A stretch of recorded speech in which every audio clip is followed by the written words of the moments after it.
እነዚህ ሰዎች 500 ኪሎ ሜትር ታልፎ ዝቅ ብለው በዛ ቃጠሎ በዛ ፕሬሸር ኢንዱር አድርገው ተቋቁመው የህይወት ቮልኬኖ ያወጣቸው ሰዎች እሳት ቢነሳባቸው የተለያየ አይነት እሳት ውስጥ ብትከቻቸው ይሄ ናቹራል እሳት ሳይሆን የህይወት እሳት ከዛ በኋላ ሲመጣ ስቀውበት ነው የሚያልፉት፣ አቃጥላቸው። ዳይመንድ የሆኑ ሰዎች በመከራ ውስጥ አልፈው መከራ የኳላቸው ስቃይ ያሳመራቸው ሰዎች ከወጡ በኋላ በህብረተሰቡ መካከል ሻይን ነው የሚያደርጉት፣ ያበራሉ። ጨለማ ሆኖ ምድሪቱ ላይ እነሱ ሻይን ሲያደርጉት ያያቸዋል። እነዚህ በመከራ ያለፉ ሰዎች አልማዝ ሆነው የተሰሩ ሰዎች የቂም ቆሻሻ አታገኝባቸው፣ ይቅር ያለ ማለት ቆሻሻ አታገኝባቸው፣ የዘረኝነት ቆሻሻ አታገኝ፣ ክፋት፣ ተንኮል፣ ምቀኝነት የሚባሉ ቆሻሻዎች አታገኝባቸው። ፒውር ናቸው፣ ንጹህ ናቸው። ውስጣቸው ልባቸው ንጹህ ነው። ያ ደግሞ እጅግ የከበረ ነው። ስለዚህ ፒዩሪቲ አላቸው ማለት ነው። እነዚህ ሰዎች ውድ ናቸው። አይተሻቸው ሀብት ላይኖራቸው ይችላል። ቆንጆ መኪና ለአሁንኛ በህብረተሰቡ ሰው የሚገምትበት የሚነዳው መኪና፣ ልብሱ እኮ የሚለብሰው ልብስ እኮ ዲዛይነር ነው፣ የምትቀባው ሽቶ፣ የምትይዘው ቦርሳ ነው የሚባለው። እነሱ እንደዛ ላይሆኑልሽ ይችላሉ፣ ግን ውድ ናቸው። ጓደኞቼ እዛ ናቸው፣ እዚህ ነኝ። ስቃዩ ማብቂያ የለውም። ፕሬሸሩ በጣም ከባድ ነው። ደግሞ ብዙ ዓመት ነው እንደዚሁ ሊያልፍ ነው ወይ ብለው የሚጠይቁ ሰዎች አሉ። እኛ መልሳችን ምንድነው? አይደለም፣ ያልፋል። በቮልኬኖ ተወጫለሽ፣ አንድ ቀን አለሽ፣ በቮልኬኖ ተወጫለሽ።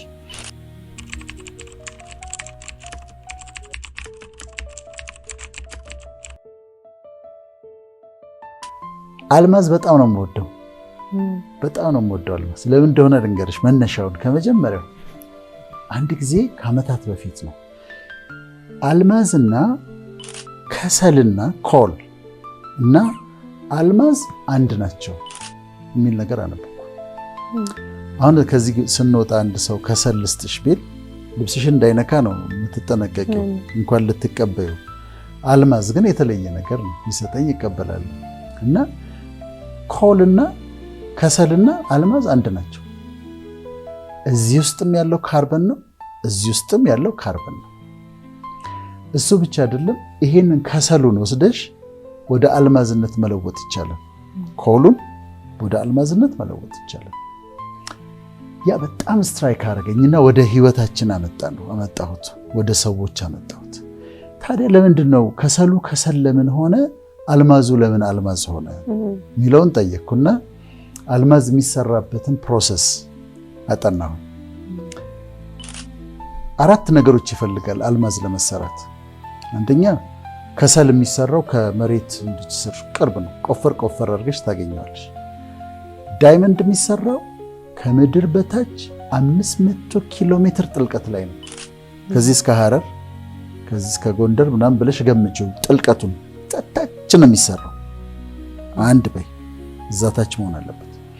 ሁለተኛ አልማዝ ለመሆን የሚሰራበት ቴምፕሬቸር 1200 ዲግሪ ሴንቲግሬድ ነው። እንግዲህ እኛን 37 ዲግሪ ሴንቲግሬድ ነው፣ ሩም ቴምፕሬቸር 22 ዲግሪ ሴንቲግሬድ ነው። አልማዝ የሚሰራው 1200 ዲግሪ ሴንቲግሬድ ቃጠሎ ውስጥ ነው። ሶስተኛ ምን ይፈልጋል? ፕሬሸር ይፈልጋል። ከፍተኛ ፕሬሸር እንዲጨምቅ መደረግ ይፈልጋል። ከዛ በዚህ ሁኔታ በዛ ጥልቀት በ1200 ዲግሪ ሴንቲግሬድ በከፍተኛ ፕሬሸር ለረጅም ጊዜ መቀመጥ አለበት። አሁን አይዲያሊ አንድ ከሰል አለን ውሰድ፣ አንድ ከሰል አለ። ያንን ከሰል ውሰጂና ከምድር ሰርፌስ በታች 500 ኪሎ ሜትር ውሰጂና አስቀምጪው ታች። ከዛ 1200 ዲግሪ ሴንቲግሬድ ቃጠሎ ውስጥ አስቀምጪው። በከፍተኛ ፕሬሸር ውስጥ አስቀምጪው፣ ሞለኪውሎቹ እንዲጠጋጉ ነው። በዛ ፕሬሸር ውስጥ አስቀምጪው፣ ለረጅም ጊዜ አስቀምጪው፣ ዳይመንድ ይሆናል ከሰሉ። እንደውም ምን አለ HPHT ፕሮሰስ የሚባላል አርቲፊሻል ዳይመንድ የሚሰራበት ሃይ ፕሬሸር ሃይ ቴምፕሬቸር ማለት ነው። እና ከሰልን ካርበን ያለው ነገር ወስደው በሃይ ፕሬሸር በሃይ ቴምፕሬቸር በከፍተኛ ቃጠሎ በከፍተኛ ፕሬሸር አስቀምጠው አልማዝ ያደርጉታል። ስለዚህ አሁን ወደ ህይወታችን ሳመጣው ያንን አየሁና ከዛ ግን እዛ 500 ኪሎ ሜትር በታች ነው አይደል የተሰራው፣ እንዴት ይወጣል ብለን ጠየቅኩኝ። እዛ ከሆነ የሚሰራው ታዲያ እንዴት ነው የሚወጣው? አልማዙ ጥልቅ ነው። ቮልኬኖ ይፈነዳል። ቮልኬኖ ሲፈነዳ ከማግማው ጋር አልማዙ ይወጣና ሰርፌሱ ላይ ይፈሳል። አሁን ወደ ህይወታችን አመጣሁት። ወደ ህይወት ስታመጪው እኔ ብዙ ትራቭል አደርጋለሁ። አሜሪካ ስቴቶች ብዙ ዞር ያለው፣ ካናዳ ብዙ ዞር ያለው፣ ዩሮፕ፣ እዚህም ደግሞ ኢትዮጵያ ውስጥ ብዙ ሰዎችን የማግኘት እድል አለኝ። ካውንስሊንግም ስሰራ ብዙ ሰዎችን ለማዳመጥ እድል አለኝ። ሰዎችን ታገኝና ይነግሩሻል። ጓደኞቼ ያልደረሱበት ቦታ በጣም ይገርምሃል ይላሉ። ያሉበት ቦታ በኑሯቸውም በስራቸውም ትልቅ ቦታ ነው ያሉት። እኔ ደግሞ በቃ አልተሳካም እስካሁን ድረስ ይሉሻል። ምን ማለት ነው? ከጓደኞቻቸው ካሉበት 500 ኪሎ ሜትር በታች እንደሆኑ ነው የሚያስቡት። ገብቶሻል? ዝቅ ብለው እነሱ ጓደኞቻቸው በሀብት አድገው በስልጣን አድገው በትምህርት በተለያየ መንገድ አድገው፣ እነዚህኛዎቹ ሰዎች ግን የተለየ ኃጢአት ሳይኖርባቸው ሰነፍ ሳይሆኑ ክፉ ሰዎች ሳይሆኑ ራሳቸውን እኔ በማወዳደር አላምንም። እነሱ ግን ራሳቸውን አወዳድረው በቃ ይገርማል እዛ ታች ነው ያሉት ጓደኞቼ እዛ ናቸው ይሉሻል። አንድ ክራይቴሪያ ሟሉ፣ ታች መሆናቸው አያውቁትም እነሱ። ሁለተኛ አሁንም ሰዎችን ሳገኝ ይሄ ሳፈሪንግ የሚባለው ስቃይ አለባቸው። ለሰዎች የምንሰጠው የተሳሳተ ትምህርት መሰለሽ፣ ህይወት ቀይ ምንጣፍ ነው ብለን ነግራቸዋለን። ኢዚ ነው በቃ ምንም ችግር የለም አበባ በአበባ ነው እንላቸዋለን። that's not true። ምድር ላይ ስቃይ አለ። በምድር ሳላችሁ መከራ አለባችሁም ተብሏል በቅዱስ ቃሉ። ዝም ብሎ ፊሎሶፈሮቹንም ካይሽን ቡዳ ራሱ ላይፍ ኢዝ ሳፈሪንግ ነው የሚለው፣ ሌላ ነገር አይደለም፣ በቃ ሳፈሪንግ ነው የሚለውና ስቃይ አለ። እነዚህ ሰዎች የማገኛቸው ሰዎች ዝቅ ብያለሁ ከማለታቸው ተጨማሪ ሳፈር ሲያደርጉ ታያቸዋለሽ። ወይ በህመም ይሰቃያሉ፣ ወይ በልጆቻቸው ይሰቃያሉ፣ በመስሪያ ቤታቸው ይሰቃያሉ። ሳፈሪንግ አላቸው፣ ስቃይ አላቸው። ያ 1200 ዲግሪ ሴንቲግሬድ ቃጠሎ ነው። መቼ ነው ማርፈው ይሉሻል ዶክተር፣ እኔ መቼ ነው ማርፈው ይሉሻል የልባቸውን ሲያወሩሽ። እኔ ግን እንደ ሰው እንደው እፎይ ብዬ የምኖረው መቼ ነው ብሎ ይጠይቃሉ። ለምንድነው? ሳፈሪንግ ውስጥ ናቸው። 1200 ዲግሪ ሴንቲግሬድ ቃጠሎ ውስጥ ናቸው። ሁለቱም ክራይቴሪያ ሟሉ። ዝቅ ብለዋል፣ ሃይ ቴምፕሬቸር ውስጥ ናቸው። አያውቁም እነሱ ምን እየተካሄደ እንደሆነ። ከዛ ሶስተኛ ምን ይፈልጋል ብለን ፕሬሸር ይፈልጋል። ጫና አለባቸው። መስሪያ ቤታቸው ጫና አለ፣ ፕሬሸር አለ። ቤት ውስጥ ፕሬሸር አለ፣ ጫና አለ፣ የኑሮ ጫና አለ። ጭምቅ አድርጎ ይዛቸዋል። ላይፍ ጭምቅ አድርጎ ይዛቸዋል። አንዳንዶቹ አሁን ለምሳሌ ገንዘብ ያላቸውን ሰዎች ሀብታሞችን አይተሽ ዝም ብለው ያረፉ ይመስልሻል? ባንክ ዕዳው አለ፣ ሌላው ፕሬሸር አለ፣ ብዙ ነገር አለ። የእያንዳንዱ ሰው ይለያያል የሚያልፍበት መንገድ። ስለዚህ እነዚህ ሰዎች በፕሬሸር ውስጥ የሚያልፉ ሰዎች ናቸው። አጭር ጊዜ ደግሞ አይደለም። 15 ዓመት ይኸውልህ ይላሉ፣ 20 ዓመት በዚህ ሁኔታ እና ተስፋ ቆርጠዋል። በዛ ሁኔታ ኖረው እንደሚያልፉ ሌላ ነገር እንደማይመጣ ያስባሉ። ስለዚህ ዝቅ ብለዋል። ከፍተኛ ስቃይ ውስጥ 1200 ዲግሪ ሴንቲግሬድ ቃጠሎ ውስጥ ናቸው። በኑሯቸው በጣም ጫና አለባቸው። ምን እየተደረገ እንደሆነ ግን አያውቁም። ኮል የነበረው ፐርሰናሊቲ ወደ አልማዝነት እየተለወጠ እንደሆነ አያውቁም። ከዛ 15 ዓመት ይቀመጣል። 20 ዓመት በዛ ሁኔታ ይቀመጣሉ። ምን እየሆነ እንደሆነ አያውቁም። እዛ ጋር አሁን እነሱ ዳይመንድ ሆነው ተሰርተዋል። ከዛ እዚችው በቃ በዚችው ኑሮ በዚችው አልፋለሁ ብለው ሲሉ ድንገት በህይወታቸው ያልተጠበቀ ቮልኬኖ ይፈነዳል። ቶ አድርጎ ያወጣቸዋል። ሲወጡ ወደ ሰርፌስ ሲወጡ እነዚህ የተሰሩ ሰዎች ናቸው፣ አልማዞች ናቸው፣ ውድ ናቸው። ከዛ አሁን አልማዝ በዛ መንገድ ሲወጣ ፖሊሽንግ የሚባል አለ። ፖሊሽ ይደረጋል። ካቲንግ አለ፣ ይቆረጣል እና አምሮ ደምቆ ከዛ በኋላ የምታገኘውን ቦታ እና ዋጋውን ታውቂያለሽ። ስለዚህ ከሰዎች ህይወት ጋር ሳገናኘው እነዚህ ሰዎች የሚያልፉበትን መንገድ ቢያውቁ መከራቸውን አፕሪሼት ያደርጋሉ። ስቃያቸው ከንቱ እንዳልሆነ ያውቃሉ። ፕሬሸሩ ዝም ብሎ እንዳልሆነ ያውቃሉ። ፐርሰናሊቲያቸው እየተሰራ እንደሆነ ያውቃሉ ብዬ አሰብኩና መጣሁት። ከዛ የአልማዝን ባህሪያት አጠናሁ። አሁን የተሰራው አልማዝ መጀመሪያ ከእንትኑ ሲወጣ ዝም ብሎ ጠጠር ሊመስልሽ ይችላል። ከዛ ፖሊሽ ሲደረግ ካቲንግ ካለፈ በኋላ ነው። ሰዎች ቫልዩሽን ላያውቁት ይችላሉ። እንደውም ምንላለው አንዳንዴ ጠጠር መስለሻቸው የጣሉሽ ሰዎች አልማዝ መሆንሽን የሚያውቁበት ጊዜ አለ። ምክንያቱም ሳይጠረቅ ምናምን ጠጠር ነው የምትመስዩ። ጠጠር ማን ይፈልጋል? ድንጋይ ማን ይፈልጋል? ወስደው ይጥሉታል። ከዛ ግን አልማዝ እንደሆነ ግን በኋላ ያውቃሉ። አሁን 7 የዳይመንድ ባህሪያት አሉ። እነሱን እናውራ። እነዚህ ተሰርተው የወጡ ሰዎችና በዚህ መንገድ ያለፉ ሰዎችና አልማዝ ያመሳሰላቸዋል። ባህሪያቸውን እናውራ። አንደኛ አልማዝ በጣም ጠንካራ ነው። በምድር ላይ የመጨረሻ ብረት ይመስልሻል አይደለም? የመጨረሻ ጠንካራ ነገር ግን ዳይመንድ ነው። በብረት አትቆርጪውም፣ በስለት አይቆረጥም፣ በምንም ነገር አይቆረጥም። አልማዝ የሚቆረጠው በሌላ አልማዝ ነው። እንደውም ጠንካራ ነገሮችን ለመቁረጥ አንዳንድ ቦታ ዳይመንድ ኮትድ የሆነ መቁረጫ ያዘጋጃሉ እና ዳይመንድ በጣም ጠንካራ ነው። እንዲህ ተሰርተው የወጡ ሰዎች አልማዝ ጠንካራ ስለሆነ ማንም ሰው መጥቶ እንደዚህ የሚዋጭራቸው አይደለም። አልማዝን እንደዚህ ልትዋጭሪው አትችይም። ዝም ብሎ በምናምን የሚፋቅ አይደለም። ወርቅ ይፋቃል፣ አልማዝ ዝም ብሎ አይፋቅም። እና ልቁረጥህ ብትዩ አይቆርጥም። ክራሽ ላድርግህ ብትዩ ክራሽ አይደረግም። በጣም ጠንካራ። በዛ ነገር ውስጥ አልፈው በፕሮሰስ ውስጥ አልፈው የሚወጡ ሰዎች ጠንካራ ናቸው። ውስጣቸው ፐርሰናሊቲያቸው ጠንካራ ነው። አይደነብሩም፣ አይደነግጡም። ልጉዳቸው ብለሽ ልትቆርጫቸው ብትሞክሪ አይቆረጡም። ልቧጭረህ ቢሏቸው አይቧጨሩም። ለምንድን ነው? አልፈውበታል። እነሱ በዛ ውስጥ አልፈው ነው የወጡት። ስለዚህ በጣም ጠንካሮች ናቸው። ውስጣቸው ስብዕናቸው በጣም ጠንካራ ነው። ዝም ብሎ ክራሽ የሚደረግ አይደለም። የሆነ ነገር መጣብኝ ብለው ብሬክ ዳውን የሚያደርጉ አልቅሰው ምናምን ወድቀው ህይወታቸውን የሚያጠፉ አይደሉም። ብርቱ ናቸው። ውስጣቸው ጠንካራ ነው። ከውጭ ስታያት ቆንጆ ለስላሳ ትመስልሻለች፣ ግን ጠንካራ ነች። ስብዕናዋ ጠንካራ ነው። ሁለተኛው የአልማዝ ባህሪ ያስገረመኝ ጠንካራ አሲድ ውሰጂና ወርቅ ላይ ያፈሽበት፣ ከጥቅም ውጭ ነው የሚሆነው። ጠንካራ አሲድ ውሰጂና ሲልቨር ላይ ያፈሽበት፣ ከጥቅም ውጭ ነው የሚሆነው። ያንን ጠንካራ አሲድ ግን ወስደሽ ዳይመንድ ላይ ያፈሽበት፣ ምንም ዳይመንዱ እንዲጠረግ ብሎ ከላዩ ላይ አሲዱ ከላዩ ላይ ጠረግ ብሎ ይነሳና ምንም አይሆንም። ቤዚክ የሆነ ደግሞ ፍሉድ ውሰጂና አፍሽበት፣ ምንም አይሆንም። አስገራሚ ባህሪው ነው። እነዚህ በዚህ ሂደት ውስጥ ያለፉ ሰዎች አሁን እንዲያውቁ የምንፈልገው አሁን እያለፉ ያሉ ሰዎች አሉ። አሁን ሳፈር እያደረጉ ያሉ ሰዎች አሉ።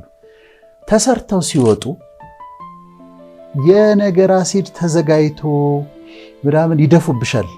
ከዛ አለቀለት ይባላል። በቃ አሁን አለቀለት ይባላል። እዚህም አድርገው ታለቀለት ይባላል። ሰውየው ምንም አይሆንም። ዳይመንድ ነው፣ አልፎ ወጥቷል። ሼክ ኦፍ ነው የሚያደርገው፣ ያራግፈዋል። እንትኑን አሲዱን ያራግፈዋል። ምንም ነገር አይሆንም። የትምነምን ተጠንስሶ ፖይዝነስ የሆነ መርዝ የሆነ ነገር አምጥተው በስብዕናሽ ላይ ይደፉበታል። ስምሽ ላይ ፍቅር ይበልጣል እንዲህ ናት ብለው ይደፉበታል። ምንም አይሆንም። ምንም የመሰራት ጥቅም ይሄ ነው። ሶስተኛው የዳይመንድ ባህሪ እሳት አያቃጥለውም። ለምሳሌ አንድ ቤት ውስጥ እንትን አለ እንበል፣ ብዙ እቃዎች አሉ እና የእሳት ቃጠሎ ተነሳ። ወርቁ ጋር ሂጂ ቀልጧል፣ ብሩ ጋር ሂጂ ቀልጧል፣ ሶፋው ተቃጥሏል፣ ቲቪው ተቃጥሏል፣ ሁሉ ነገር ተቃጥሏል። ግን በአንድ ቦክስ ደግሞ ዳይመንድ አለ እንበል። ዳይመንዱ ጋር ሂጂ ምንም አይሆንም፣ አይቃጠልም። የፈለገ እሳት ቢነሳ ዳይመንድ አይቃጠልም። እነዚህ ሰዎች 500 ኪሎ ሜትር ታልፎ ዝቅ ብለው በዛ ቃጠሎ በዛ ፕሬሸር ኢንዲዩር አድርገው ተቋቁሞ የህይወት ቮልኬኖ ያወጣቸው ሰዎች እሳት ቢነሳባቸው የተለያየ አይነት እሳት ውስጥ ብትከቻቸው ይሄ ናቹራል እሳት ሳይሆን የህይወት እሳት ከዛ በኋላ ሲመጣ ስቀውበት ነው የሚያልፉት። አቃጥላቸው አይ አዲስ እሳት ሰዎች ሲያስነሱ አውቀዋለሁኝ ይሄን ነው የምትይው ይሄ ያቃጥለኝ ነው የምትይውና እሳት ያቃጥላቸው። አራተኛ ባህሪ ዳይመንድ ወይም አልማዝ ከፍተኛ ሪፍራክቲቭ ኢንዴክስ አለው። ሪፍራክቲቭ ኢንዴክስ ማለት የተቀበለውን ብርሃን የማንጸባረቅ ችሎታ ማለት ነው። ሻይን የማድረግ አሁን ይሄ ላይቱን ይቀበላል፣ አብዞርብ ያደርገዋል። የተለያዩ እቃዎች ሪፍሌክት ያደርጋሉ። መስተዋት አለ። ዳይመንድን ግን የሚያክለው የለም። የተቀበለውን ብርሃን ያበራል። ስለዚህ ዳይመንድ የሆኑ ሰዎች በመከራ ውስጥ አልፈው መከራ የኳላቸው ስቃይ ያሳመራቸው ሰዎች ከወጡ በኋላ በህብረተሰቡ መካከል ሻይን ነው የሚያደርጉት፣ ያበራሉ። ጨለማ ሆኖ ምድሪቱ ላይ እነሱ ሻይን ሲያደርጉ ታያቸዋለሽ፣ ሲያበሩ ታያቸዋለሽ። ይሄ 15 ደቂቃ ፌም አይደለም፣ ብልጭ ብለው የሚጠፉ አይደሉም። ዴር በቃ አሉ፣ ሁል ጊዜ አሉ፣ ያበራሉ።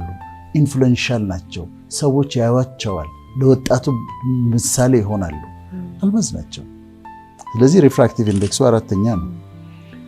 አምስተኛው ባህሪው የዲስፐርሽን ፓወሩ ነው። ዲስፐርሽን ማለት ደግሞ የፀሐይ ብርሃን አለ።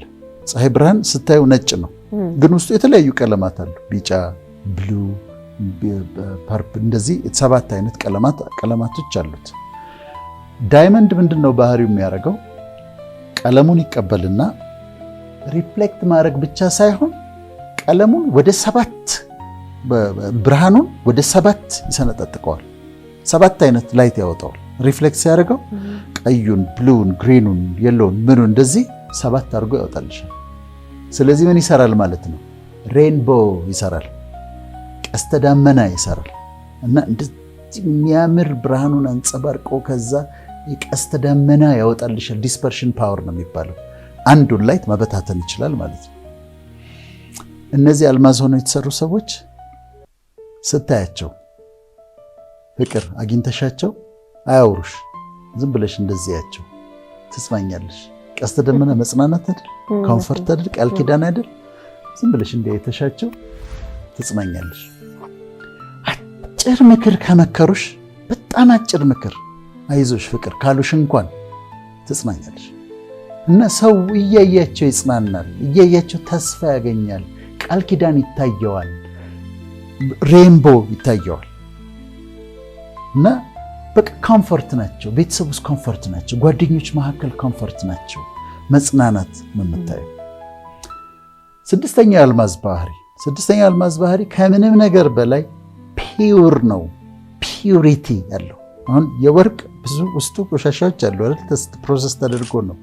ዳይመንድ ውስጥ አለ ከተባለ ቆሻሻ ናይትሮጅን አለ። ከዛ ውጪ ፒውር ነው።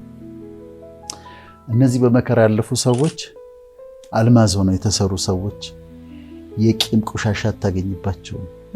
ይቅር ያለ ማለት ቆሻሻ አታገኝባቸውም። የዘረኝነት ቆሻሻ አታገኝ፣ ክፋት፣ ተንኮል፣ ምቀኝነት የሚባሉ ቆሻሻዎች አታገኝባቸውም። ፒውር ናቸው፣ ንጹህ ናቸው። ውስጣቸው ልባቸው ንጹህ ነው። ያ ደግሞ እጅግ የከበረ ነው። ስለዚህ ፒውሪቲ አላቸው ማለት ነው። ሰባተኛው የዳይመንድ ባህሪ ውድ ነው፣ በጣም ውድ ነው። አልማዝ የሚሸጥበት 4C የሚባሉ አሉ። ምን መሰለሽ? ካራት ያለው አልማዝ ካራት ልክ እንደ ወርቅ ካራት አለው አልማዝም። ሁለተኛ ከለር፣ ሶስተኛ ካቲንግ የተቆረጠበት መንገድ፣ ከዛ ክላሪቲ።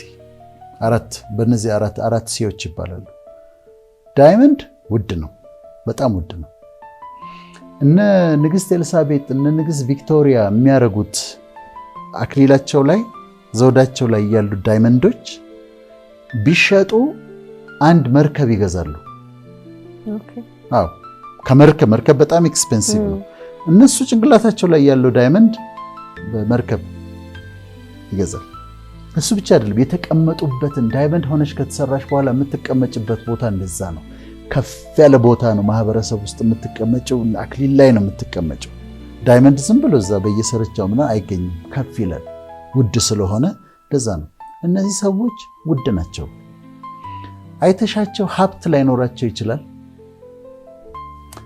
ቆንጆ መኪና ለአሁንኛ በህብረተሰቡ ሰው የሚገምትበት የሚነዳው መኪና፣ ልብሱ እኮ የሚለብሰው ልብስ እኮ ዲዛይነር ነው፣ የምትቀባው ሽቶ፣ የምትይዘው ቦርሳ ነው የሚባለው።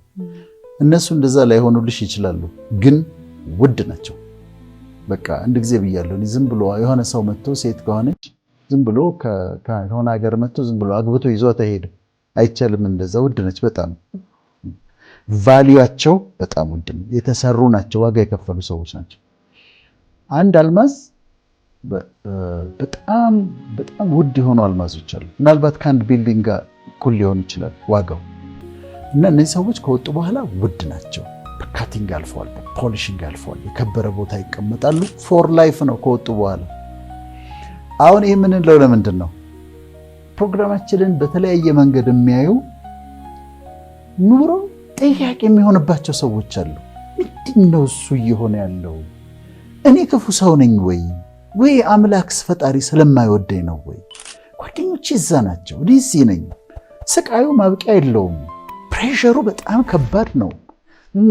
ደግሞ ብዙ ዓመት ነው እንደዚሁ ሊያልፍ ነው ወይ ብለው የሚጠይቁ ሰዎች አሉ። እኛ መልሳችን ምንድን ነው? አይደለም፣ ያልፋል። በቮልኬኖ ትወጫለሽ፣ አንድ ቀን አለሽ፣ በቮልኬኖ ትወጫለሽ። በዚህ ሂደት ውስጥ ደግሞ አልማዝ ሆነሽ እየተሰራሽ ነው፣ ፕሮሰስ እየተደረግሽ ነው። በጣም የከበረ ካራክተር፣ የከበረ ፐርሶናሊቲ እየተሰራ ነው። ስለዚህ ኢንዲዩር አድርጉት። አቋራጭ እንደውም መንገድ አትፈልጉ። በዛ ውስጥ እለፉና አልማዝ ሆናችሁ ትወጣላችሁ። ስትወጡ ግን እጅግ በጣም ቅድም እንደተባለው ጠንካራ፣ አሲድ የማያበላሻቸው፣ እሳት የማያቃጥለው ስብዕና፣ ነገር የማያቃጥለው ስብዕና፣ ከዛ ብርሃን የሚያንጸባርቅ በትውልድ መካከል ኢንፍሉዌንሻል የሆኑ ሰዎች የሚሆኑበት፣ ሲታዩ ሬይንቦ የሚወጣቸው፣ ቀስተ ደመና የሚወጣቸው፣ ለትውልዱ ኮምፈርት መጽናናት የሚሆኑ ሰዎች፣ ከዛ ደግሞ ንጹህ የሆኑ ምሳሌ የሚሆኑን በተለያየ ነገር ያልተያዙ ልባቸው ንጹህ የሆነ በጣም ውድ ሰዎችን እናፈራለን።